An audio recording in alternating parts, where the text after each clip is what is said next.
Там была, дзе коні пасуцца. Так дала, аж рукі трасуцца. Сябры мае, калі вы не чулі падобных народных прыспевак, віншую, вы нічога не ведаеце пра сапраўдны беларускі фальклор. А з вами Катерина Водоносова ў серыі перадач «Трызуб і пагоня». Мы доўгі час жылі з міфам у галаве пра нейкіх залішне цнатлівых беларусаў. Незразумела, як у іх увогуле дзеці робяцца, напэўна, з капусты. Дык вось гэта міф пра цнатлівых беларусаў. Наўпрост яго падтрымлівала спачатку царква, а потым савецкая ўлада. А што там рабілася насамрэч? Як людзі жылі? Усе далікатна маўчалі. Таму прыбярыце дзетак ад экранаў, а мы пагаворым. У традыцыйным свеце нашых прабабуляў існаваў жорсткі падзел. Што можна дарослым, нельга дзецям. Што можна ў святы, не можна ў звыклыя дні. Тое ж тычылася і фальклору, словаў, бо слова мае магічную сілу. Ну і, канешне, увесь кантэнт 18+, як правіла, камуфляваўся. А там на гарэ мужик жонкай арэ, а другая падбягае, запаражыш ты мяне. Ну і вось не дачэпішся. Гараў чалавек, працаваў цяжка, што ж тут такога? Ці, вось, напрыклад, «Ой, жонка моя, у цябе карыцца, у мяне ёсць парсючок, дай яму парыцца». Сэнс у тым, што калі дзіцё пачуе, нічога не зразумее, а дарослы зразумее. У дарослым жыцці наогул было не прынята, сорамна гаварыць пра гэта адкрытым тэкстам, але ёсць мова алегорыяў, вобразы, сімвалы, сакрэтны шыфр. А кумачку разуваў, пад падолік паглядаў. А кумачка, што за звер, баюся, каб не з'еў. Адсюль у песнях, у прымаўках, загадках гульня пра мужчынскія і жаночыя вобразы. Мужчынская гэта конь, шышка, агурок, клін, голка, стрэльба, саха, таўкач, шыла. Наш дзед сані гнець, па 4 кліны б'ець. Пастой, бабко, яшчэ слабко, ганю 5-й пойдзеш гладка. Здароўе ў мужика, 5-й клін. Клас. А жаночае гэта ступа, гаршчок, пярсцёнак, калодзеж, карыта, узгадайце бабуля разбітага карыта, а яшчэ мех, нара, яма.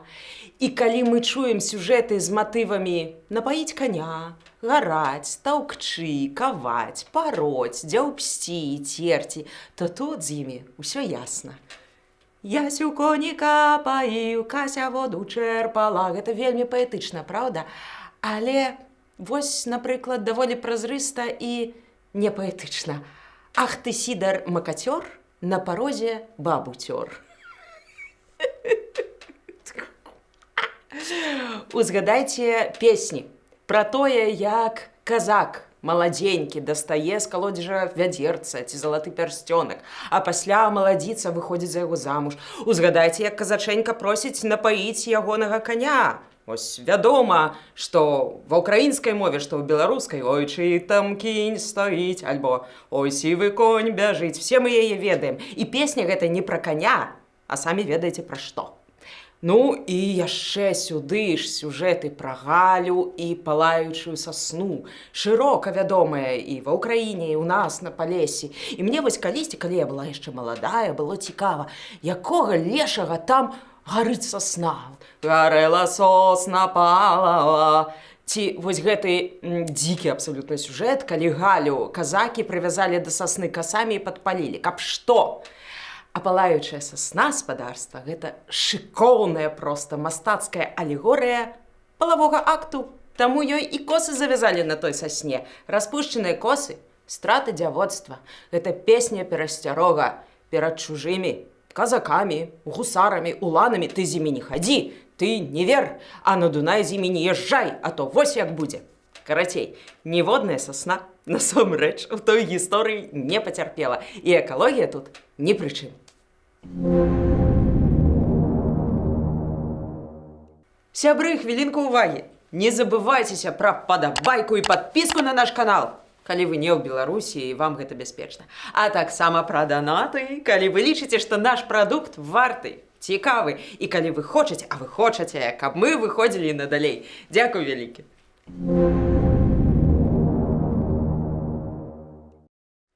Традыцыйная вёска – гэта тэрыторыя сацыял-дарвінізму, такога бадзёрага, прычым на маршы. Менавіта праз гэтую прызму і варта глядзець на звычаі і на традыцыі, інакш мы іх проста не зразумеем, нават калі знешне яны падаюцца ірацыянальнымі. На Падзвінні існаваў звычай купаць дзяўчынку нованароджаную першы раз у вадзе з дабаўленнем малака, а хлопца ў вадзе з півам, каб ён вырас моцны, прыгожы. Сімволіка піва і хмеля, хмелевай шышкі, наогул мега старажытная. А ў дадзенай сітуацыі гэта пра тое, што прысутныя пап'юць піва на ягоным хлопца вяселлі. То бок, вось вам ва ўсёй красе карціна архаічных рэзьбінаў. Царква царквой, але дзетак мы купаем у малаце ці ў піве. Было б файна наадварот, канешне, але як ёсць. То бок дзеткі ад нараджэння рыхтуюцца да дарослых роляў і, уласна, да вяселля. Бо, як лічылася, толькі пасля вяселля ты стаеш паўнавартасным чалавекам і ўжо далей працягваеш род. Таму і ўсё, што круціцца вакол сексуальнасці, вельмі важна, нават калі яно ў форме гульні.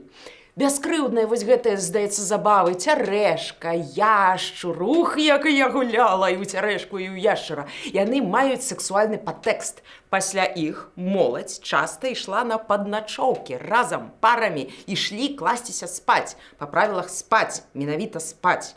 Але і правілы, канешне, час ад часу маглі парушацца. Прыйдзі ка мне, малодзенькі, каб боцікі не скрыпелі, каб матуся не слыхала, з кім я ночку начавала. Нават на таемныя начныя візіты хлапцоў бацькі часам заплюшчвалі вочы. А маці не спала, ды ўсё чыста чула, мяне не сварыла, сама така была. Але часта маці ўсё ж такі сварыла. А бацька мог і сліву накруціць за такое, і хлопцу, і дачцэ. Бо што рабіць, калі яна зацяжарыць? А калі хлоп замуж не возьме? А калі хлопец вогуле абы што, крывы, касы, страшны, то ён пароду папсуе, гэта ж бяда. І гэта нармальны такі сацыял-дарвінізм, схаваны пад магіяй, пад забабонамі. Дзеўка-дзявіца, напой майго коня, напой майго коня, ці не будзеш ты моя, я не буду паіць, і будзе татка біці. Але былі яшчэ святы. А святы – гэта калі можна тое, што не можна кожны дзень. Купалі час летняга сонцастаяння, гэта ж пра жыццё, якое перамагае смерць, скокі праз вогнішча, вянкі. І элемент спаборніцтва. Быў звычай кідаць вянкі ў вогнішча, а хлапцы выцягвалі з агню. Выцягнуў – твая, тая, што кінула. І ўжо ад вогнішча пары разыходзіліся ў лес, хто куды, папраць кветку шукаць, вядома. Прычым, блізасць у гэтым магічны час часта не лічылася грахом ані для дзевак, ані для жанок. Хаця царква, вядома, з гэтым змагалася, бо гэта ўсё бесаўшчына і распуста. Отрокам асквернение, девам растление. Безвынікова.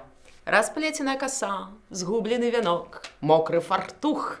Гэта сімвалы таго, што ўсё адбылося. Прычым, гэтыя сімвалы характэрныя не толькі для нас. Узгадайце, напрыклад, паэзію Роберта Бёрнса.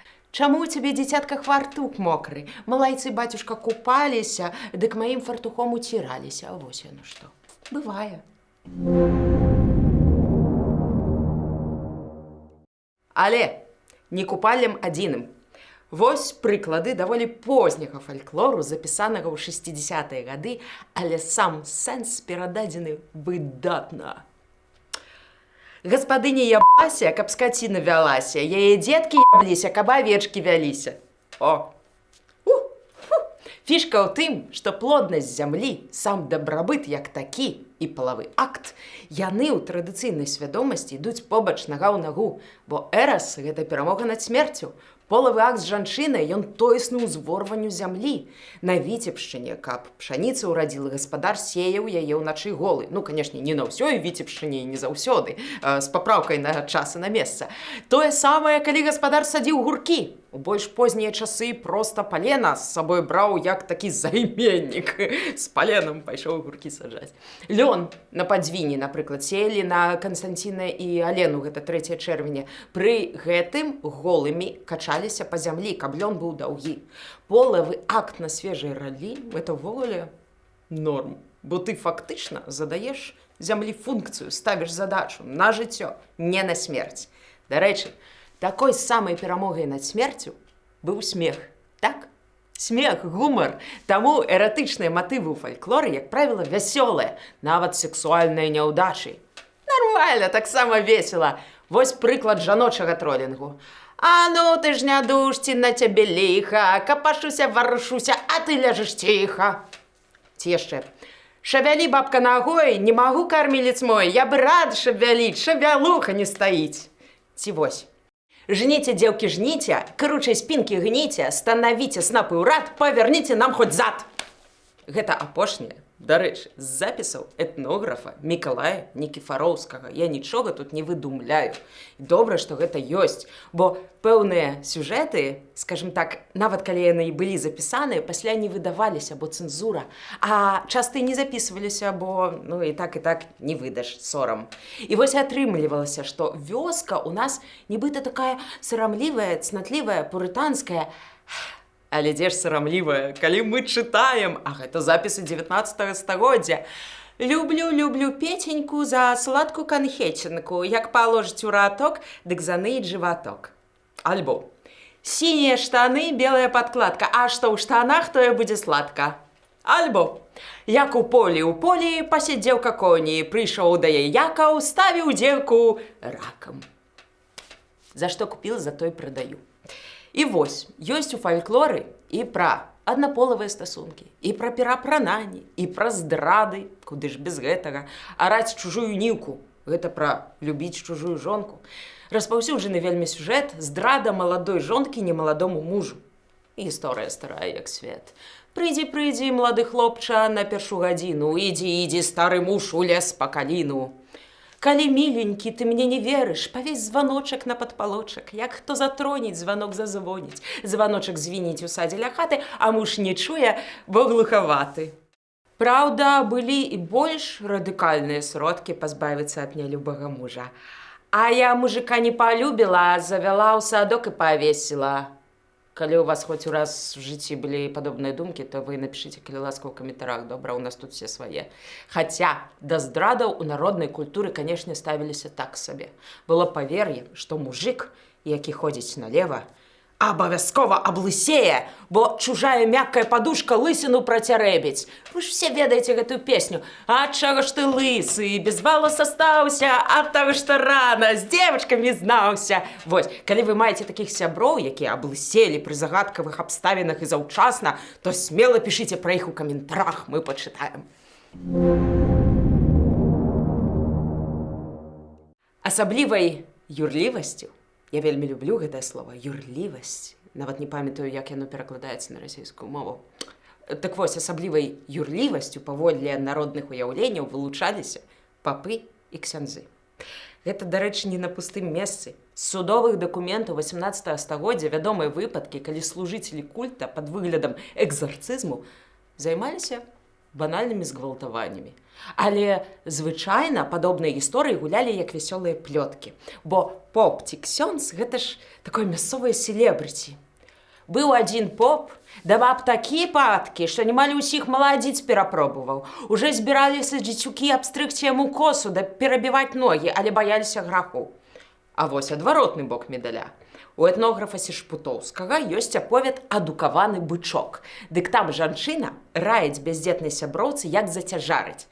Схадзі к нашаму папу, занесі ему гасцінцы і папрасі яго гоженька мой, ублагаеш, ён ужо многім памог, цяпер дзекуюць. Яшчэ і гасцінец яму занесі. Клас. А вось вам пра ксяндзоў з Глыбоччыны.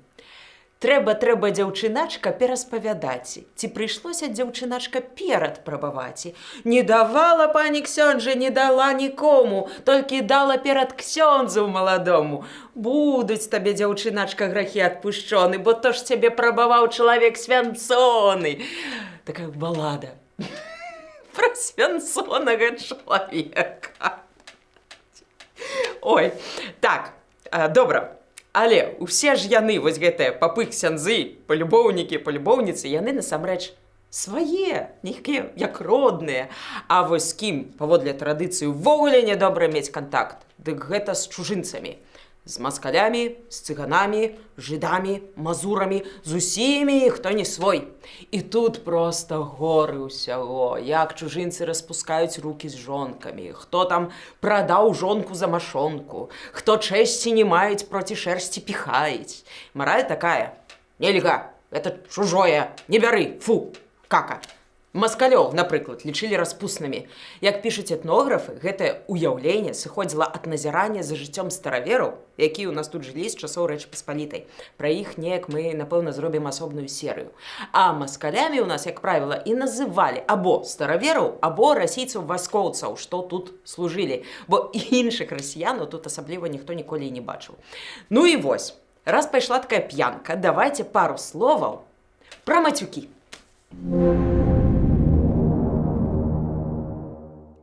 І зараз сур'ёзна. Прыбярыце, калі ласка, дзетак ад экрану, таму што я буду жорстка мацюкацца. Наш монтажыст будзе мяне запікваць, але ўсё ж такі. А калі ў вас тонкая душэўная арганізацыя, то проста праматайце, добра? Потым паглядзім, што вы прамотвалі, а што не. Гэта не я прыдумала, гэта Міхал Федароўскі запісаў, заслужаны чалавек, між іншым.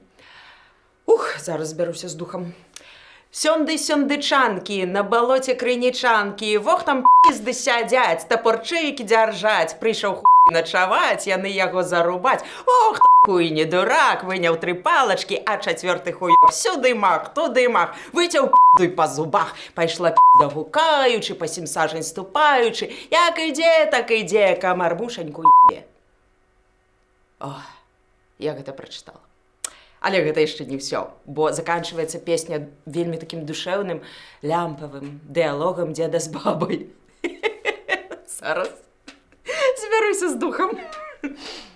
Я цябе прывяду к зялёнаму дубу, хай цябе ваўкі ебуць, а я не буду. Не очень-то і хацелось. Па вялікім рахунку, дзякуй. Ох, пра паходжанне мацюкоў. У славянскіх мовах ёсць розныя тэорыі, што, маўляў, іх прынеслі татары, хазары, яшчэ хтосьці. Але тады не ясна, чаму вось вядомыя ўсім 4 карані, вось гэтыя вось і вам усім вядомыя, з якіх і ўтвараюцца ўсе мацюкі, ёсць і ў славенскай, і ў македонскай мовах, адкуль там татары.